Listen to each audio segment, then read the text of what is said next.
자, 이번 코너는 마스터2 이렇게 나왔네요. 네. 전략 설비 전선 슈퍼사이클 도래했나라는 주제고요. 오늘은 또 스페셜하게 유한타증권 스몰캡 커버하고 있는 손현정 애널리스트와 함께하겠습니다. 어서 오세요. 안녕하세요. 오랜만에 뵙습니다. 네. 손현정 애널리스트 그러면 아무래도 뭐 불닭볶음면으로 딱 각인이 돼서 네. 삼양식품 110만 원대 그때 출연을 하신 것 같아요. 맞습니다. 예. 그때 타겟 프라이스 목표 가격을 그때는 121만 원이었는데 그 뒤에 150만 원 올렸고 지금 현재는 178만 원입니다. 계속 올라가네요. 네. 네. 라면은 금값 되는 겁니까? 지금 뭐 면비디아 얘기가 나올 정도로 뭐 디맨드가 너무 미국에서 훌륭하기 수요가? 때문에 예, 계속 좋게 보고 있습니다. 폭발적인 수요군요. 네. 그래서 그 불닭이라고 하는 매운맛 우리 식품이 한번 이게 중독성을 띠면은 끊지 못하죠. 네. 잘 만들었어요. 근데 자, 오늘은 라면 얘기는 이따 뒤에 시간 봐서 한번 더 여쭤보도록 하고 일단은 인프라 투자의 시대, 그래서 전력 설비 이런 주제인 것 같은데 한전이 2038년도까지 송변전 설비에 뭐 약 72조 8 이거 소총까지 써줬네. 네. 자, 뭐 쭉쭉 해야 에너지 고속도로 뭐 이런 얘기인데 내용을 좀 풀어주시겠어요? 네. 그러니까 2038년까지 이제 정부 주도로 이제 한전이 한 73조 원 정도를 투자를 해서 사실은 서해안 에너지 고속도로를 깔겠다라고 하면서 송전단에서는 HVDC의 인프라를 깔겠다라는 걸 의미를 합니다. 그러니까 기존에는 다 HVAC로 우리가 뭐 현대엘렉트릭이나 효성중공업이 만드는 변압기는 다 교류로 되어 있습니다. 근데 이제 교류의 그 자체의 시스템은 뭐 갑자기 DC인 직류로 바꿀 수는 없지만 변전소에서의 단계는 DC로 바꾸면서 우리가 해상풍력에서 끌고 올 때는 이걸 더 효율적으로 활용할 수 있다라는 새로운 신기술을 의미하는 건데요. 네. 근데 이제 우리나라에서는 아무래도 지금 새 정부가 이 해상풍력을 주 발전원으로 조금 지금 시도를 하고 있는 상황에서 이거의 연결점이 서해안 에너지 고속도로 인프라로 깔리는 것이다라고 보시면 됩니다. 그래서 뭐 수혜를 볼 수 있는 종목들을 찾아를 보면 지금 3사 중에선 효성중공업과 LS엘렉트릭이 이 HVDC의 변압기 사업의 개발에 박차를 가하고 있는 상황이고요. 네. 그 뒷단에 있는 해저 케이블과 연관을 시켜보면 비상장사인 LS전선과 그리고 대한전선도 함께 수혜주로 언급이 되고 있습니다. 전선이 아무래도 뭐 많이 쓰이는 건 당연히 상식적일 거고, 그죠? 요즘 초전도 전선인가요? 네. 그 로스 전력의 로스를 줄이는 전선도 상용화는 하는데 법제가 뭐 걸려가지고 잘 안 네. 된다고 뭐 그런 얘기 본 것 같아요. 네, 그 부분은 뭐 시장에서도 조금 뭐 내러티브로 활용이 되고는 있는데 아직까진 기술력과 관련돼서는 여전히 제도적인 측면들이 다 확립이 되어야 되기 때문에 그보다는 이제 HVDC 서해안 에너지 고속도로에서는 해저 케이블 쪽으로 보시는 게 좋지 않을까 이렇게 보고 있습니다. 자, 전력기기 빅3 뭐 효성중공업, HD 현대일렉트릭, LS일렉트릭 뭐 사상 최대의 수주 잔고다라고 해서 이제 슈퍼사이클 얘기들을 많이 하는데 비단 우리나라뿐만이 아니라 뭐 전 세계적으로 이제 AI하고 매칭이 되는 데이터 센터, 그다음 노후화된 시설의 교체 이 주기하고 다 맞물려 들어간 거죠. 네, 맞습니다. 그래서 수주 잔고를 이제 기업별로 체크를 해드리면 HD 현대엘렉트릭은 한 9조 원 정도가 9조. 쌓여 있고요. 그리고 효성중공업이 한 10조 7천억, 그리고 LS엘렉트릭이 한 4조 원 정도 쌓여 있습니다. 근데 지금 매출에 인식되는 수주분들이 보통 2023년에 받았던 것들이거든요. 그러니까 네. 리드 타임이 2년 정도 걸리는 상황에서 계속해서 풀캐파로 돌아가고 있는 상황인데 이게 쇼티지가 발생이 되면서 계속 공급이 병목 현상이 나타나고 있다 보시면 돼요. 그러면 이제 우리가 미국에서 지금 변압기가 한 20% 시장 점유율을 갖고 있다고 체킹이 돼요. 네. 그러면 이 점유율을 계속 지키기 위해서는 현대엘렉트릭도 그렇고 효성중공업도 그렇고 증설이 필수적일 겁니다. 그래서 이 수주 잔고에 있는 것들이 계속 매출로 인식이 되기 위해서는 지금으로의 캐파는 조금 부족하기 때문에 앞으로의 증설 좀 기대해 보셔도 되는데 효성중공업은 지금 26년 말까지 진행되고 있는 2차 증설이 있고요. 네. 멤피스 현지에서도 지금 더블로 늘리고 있는 상황입니다. 그리고 현대엘렉트릭도 역시나 엘라바마에 그리고 울산 같은 경우에도 30% 정도 더 늘리는 걸 내년 말까지 또 증설 계획을 갖고 있고요. 근데 그럼에도 불구하고 현저하게 부족하거든요.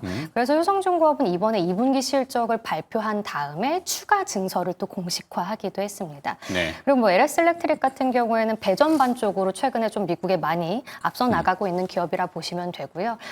그리고 아무래도 변압기 같은 경우는 조금 후발주자였지만 내년부터 또 증설을 세게 했기 때문에 숫자가 찍힐 걸로 예상이 되고 있어서 네. 지금 많은 기업들이 이 수주 잔고를 매출화시키기 위해서 많은 노력들을 하고 있다라고 보시면 좋을 것 같아요.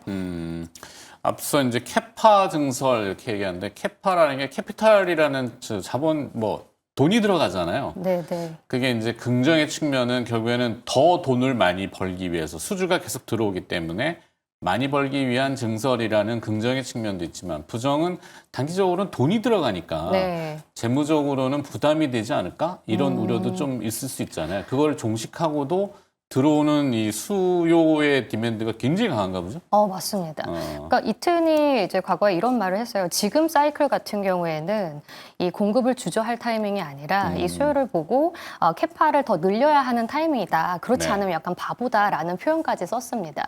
왜냐하면 이제 이 기계 산업은 어쨌든 사이클이 있을 수는 있는데 이번에 폭발적으로 나타난 수요 같은 경우는 과거와 다른 흐름으로 훨씬 더 장기화될 수 있는 폭발적인 수요가 역시나 AI 때문인 거잖아요. 그렇죠. 그러니까 기존의 인프라 교체와 맞물리게 되면서 이게 훨씬 더 강력하고 길게 됐는데 중국이라는 경쟁 업체가 일단은 지금 미국에서 사라졌기 때문에 네. 멕시코와 우리나라가 경쟁하는 과정에서 최근에 또 멕시코와 미국이 또 관계가 안 좋다 보니까 우리나라가 상대적으로 또 익스포저를 더 많이 가져갈 수 있는 여러 가지 지정학적인 이유도 있습니다. 그렇게 된다면 지금 미국 자체에서도 여러 가지 증설을 할 수는 있겠지만 또 이게 노동집약적 산업이거든요. 네. 그렇게 되면은 사실은 할 수 있는 기업들이 그렇게 많지는 않습니다. 숙련공들이 좀 많이 들어가는군요. 네, 근데 이제 미국은 아시다시피 이렇게 우리나라보다 노동력이 좀 비싸기도 그렇죠. 한데 갑자기 전문 인력을 찾기도 좀 어려운 상황이고. 조선업하고 거의 비슷하죠. 네, 맞습니다. 근데 이제 우리나라 같은 경우에는 사실은 뭐 역시나 쇼티지이긴 하지만 상대적으로는 조금 대응 능력이 되기 때문에 요즘에는 레퍼런스를 더 확장할 수 있는 그런 기업들이 늘어나고 있고요. 그래서 그런 점에서 지금 시점에서는 캐파를 생산 능력을 더 확대시키면서 그 수요를 따라가는 게 맞다라고 판단을 하고 있어요. 그러니까 여기 써 있는데 병목 우려. 네. 그러니까 뭐 수요가 엄청나게 쏟아지는데 그거를 다 충당해주기 위한 시설도 좀 부족하고 인력도 좀 그렇고 뭐 코어 변압기, 뭐 시험 설비 네. 이런 것들에 대한 우려라고 해야 될까요? 그런 거는 주가로 봤을 때는 주가는 너무 높은데 네. 실제는 못 따라가는 현상 있는 거 아니야? 라는 괴리? 네. 이건 어떻게 판단하세요? 그렇죠. 이제 리드 타임이 2년이다 보니까 수주를 받더라도 2년 뒤에 난 매출이 인식이 되는 거잖아요. 네. 그러면은 이제 걱정하실 수도 있을 것 같아요. 당장 지금 만들 수 있는 걸 수주를 받는 게 아니라 2년 뒤에 반영이 되는 거를 미리 받는 거기 때문에 나중에 취소되면 어떡해? 라는 생각도 하실 수 있을 것 같은데 사실은 지금 여러 가지의 산업의 뭔가의 전망들을 체크를 해보면 이 AI라는 게 뭐 사실 이번에 단기적으로 끝날 것이 아니라 향후에 계속 지속될 수 있는 디맨드라고 보게 된다면 그런 건 크게 걱정하지는 않을 수 있을 것 같아요. 네. 그리고 이 상황에서 지금 램프업의 속도가 조금 느리다라는 것도 좀 걱정은 돼서 병목 현상에 좀 주목할 필요가 있는데요. 왜냐하면 노동 집약적 산업이기 때문에 인력도 부족한 상황이지만 네. 지금 기계가 깔리면서 생산을 풀로 하는 데까지도 시간이 좀 오래 걸리는 타입이긴 합니다. 근데 지금 미국에서 역시나 지금 발전원 자체가 너무 부족한 상황이어서 원전과 가스 발전소를 계속 짓고 있는 상황이고 네. 그런데 트럼프 대통령은 어쨌든 신재생 쪽으로는 그렇게 크게 늘리지 않으려는 움직임이 있기 때문에 그런데 이 상황에서 또 옆에서는 데이터 센터가 계속 지어지고 있는 과정이거든요. 그래서 사실 쇼티지가 우리가 생각하는 것보다 더 오래 강력하고 길게 지속될 수는 있습니다. 그럼 아까 말씀드린 것처럼 우리나라의 효성중공업이나 현대일렉트릭 같은 경우에는 사실 상당히 익스포저가 높은 원툴 변압기 회사라고 보셔도 되거든요. 네. 왜냐하면 GV나 지멘스 같은 경우는 변압기 말고도 다른 제품들이 많습니다. GV가 제일 많이 차지하는 매출 비중은 가스터빈입니다. 네, 제네럴 네, 일렉. 네, 맞습니다. 사실은 오히려 이게 변압기 쪽으로 집중해서 만들고 있는 회사는 우리나라에 많다라는 거거든요. 그럼 미국이 우리나라 없이는 사실상 계속 쇼티지가 나올 수밖에 없다. 이렇게까지도 제가 확대해서 해석할 수도 있을 것 같습니다. 그 얘기를 여쭤보려고 그랬어요. 진입장벽이라고 하잖아요. 보통 네. 사업을 볼 때 진입장벽이 높으면은 우리가 잘하는 건 알겠는데 우리만 하는 건 아니지 않느냐. 네. 그리고 또 과거 산업을 보면은 신재생 에너지의 뭐 태양광이라든지 2차 전지라든지 중국 업체들이 이제 막 이 공습해 오면서 물론 미국과 중국의 지금 그 관계는 부드럽진 않지만 이게 또 괜히 캐파 증설했다가 나중에 또 된통 되받고 당하는 거 아니야? 이런 우려. 맞아요. 이거에 대해서. 맞아. 극적으로 미국과 중국의 사이가 좋아지게 된다면 당연히 이제 좀 강력한 경쟁사가 올라오는 건 맞아요. 그런데 이 변압기 산업이 사실 되게 보수적인 집단이기 때문에 레퍼런스를 상당히 중요시 여기게 됩니다. 네. 근데 이제 중국 같은 경우에는 아직은 그 하이볼트인 초고압 변압기 쪽으로는 레퍼런스가 사실상 많지 않은 상황이에요. 그러니까 미국이나 유럽 쪽에 별로 없다라는 게 단점이죠. 근데 이제 우리는 22년 말부터 갑자기 쇼티지가 진행이 됐을 때 상당히 레퍼런스를 빠르게 확대하기 시작했어요. 원래는 이제 멕시코나 캐나다 위주의 국가들이 많은 기업들이 미국에 했다면 우리나라 같은 경우에는 그때부터 좀 레퍼런스를 빠르게 확대시키면서 최근에는 오히려 점유율이 상승세를 나타내고 있는 기업들은 우리나라 기업들이 많다라고 보시면 되거든요. 그러니까 속도와 선도하는 그런 입장에서는 저희가 지금 앞서 나가곤 있는데 근데 갑자기 극적으로 중국이 좋아지게 된다, 사이가 좋아지게 된다. 그러면 가격 경쟁력으로는 조금 우리가 조금 위험에 빠질 수는 있지만 상당히 저는 그건 먼 이야기다라고 판단을 아직 하고 그걸 있습니다. 생각할 때는 아니다. 네. 자, 또 한 가지 원자재이 있잖아요. 사실 자원 빈곤 맨날 얘기하지만 그 원자재 특히 전선 같은 경우는 카파, 구리 가격에 또 연동되는 거, 그다음에 기타 등등 이런 것들에 대한 리스크? 요건 어떻게 점검을 하시는지? 그러니까 변압기에서 이 구리가 차지하는 원재료 비중은 한 20-30% 정도로 보시면 되고요. 20-30%. 전선 같은 경우에는 70% 이상이어서 많이 차지를 합니다. 네. 근데 대부분 다 에스컬레이션 조항으로 가격이 전가되는 과정에 있어서 뭐 전선 같은 경우 운전자분의 영향으로 리스크 관리를 좀 해야 되겠지만 변압기는 사실상 가격이 올라가면 구리 가격이 올라가면 제품의 ASP도 올라가기 때문에 뭐 마진이나 그런 거에 대해서는 큰 리스크는 없다라고 보셔도 될 것 같아요. 네. 변압기의 애자가 뭐 이런 뭐라 그랬지? 정확히 네. 변압기 뜯어보질 않아가지고 네네네. 전선 말고도 또 중요한 부품은 뭐가 있죠? 그러니까 우리가 원재료로 최근에 좀 철강 관세랑 관련해서 많이 철강. 얘기가 되는 게 이제 전기 강판 GOES가 있기는 합니다. 네. 그래서 그 부분이 차지하는 비중이 뭐 기업별로 제품별로 좀 다를 수는 있겠지만 저는 한 20-30% 정도 차지한다고 보고 있고요. 그래서 철강 관세에 대해서 약간 코멘트를 드리면 이번에 나온 이제 관세 정책 232 정책에 있어서 232 섹션의 이 관세 정책이 아무래도 50% 부과되는 게 미국으로 나가는 게 지금 시행이 되다 보니까 그러면 비중에 따라서 50% 관세가 부과되는 거거든요. 네. 그럼 예를 들어서 20% 철강이 그 변압기에 차지하게 되면 거기에 50%여서 이제 10% 정도는 관세가 부과되는 거고 나머지 80%에는 15%의 상호 관세가 이제 부과가 되는 거다. 이렇게 해석하시면 될 것 같아요. 그래서 뭐 지난달에 좀 이 철강 관세와 관련해서 노이즈가 많이 생기면서 변압기 업체들이 좀 많이 빠지기는 했지만 그런 부분들은 생각보다 지금 쇼티지인 상황에서 우리가 가격으로 전가할 수 있는 부분이다라고 네. 해석은 하고 있습니다. 알겠습니다. 자, 이제 라스트 2분.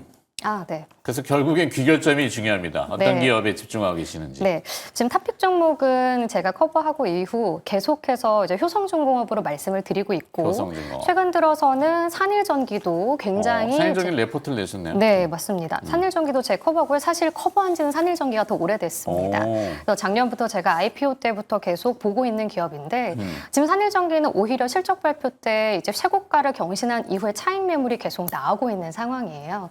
근데 그럴 수 있었던 게 이제 신규 수주 차원에서 조금이 숫자가 조금 빠지는 그런 경향이 있었지만 저는 이게 관세 타이밍이라고 보고 있고요. 그래서 네. 일시적인 영향이라고 한다면 3, 4분기에 회복되는 속도는 다른 기업보다 더 빠를 수 있다고 보고 있습니다. 그리고 최근에 주목이 되고 있는 그리고 오늘 HD 현대일렉트릭의 ESS 향으로 지금 또 뭐 공시가 나오기도 했는데요. 네. 데이터 센터와 ESS 향의 그 투자 포인트를 잡자면 사실 산일전기가 갖고 있는 개별 모멘텀이 굉장히 크기도 합니다. 왜냐하면 ESS에 들어가는 뭐 인버터나 이런 것들이 GV가 만들게 되는데 네. 거기에 같이 턴키로 들어가는 특수 변압기를 산일전기가 만드는 거기 때문에 최근 들어서 이쪽에 투자 포인트를 잡으신다면 산일전기가 긍정적일 수 있고요. 그리고 흔히들 저희가 많이 이 업황은 좋다라는 걸 알기 때문에 또 새로운 투자 포인트를 말씀드리면서 앞서도 HVDC를 설명드렸는데 네. 그럴 경우에는 효성중공업과 LS일렉트릭도 눈여겨보셔도 좋다라고 말씀드리겠습니다. 알겠습니다. 상일전기는 목표가 16만 원 쓰셨네요. 맞습니다. 예. 잘 들었습니다. 제2의 불닭볶음면이 되기를. 네, 오늘도 유한타증권의 손현정 애널리스트와 함께 전력설비 전선에 관한 슈퍼사이클 얘기 좀 들어봤습니다. 고맙습니다. 감사합니다.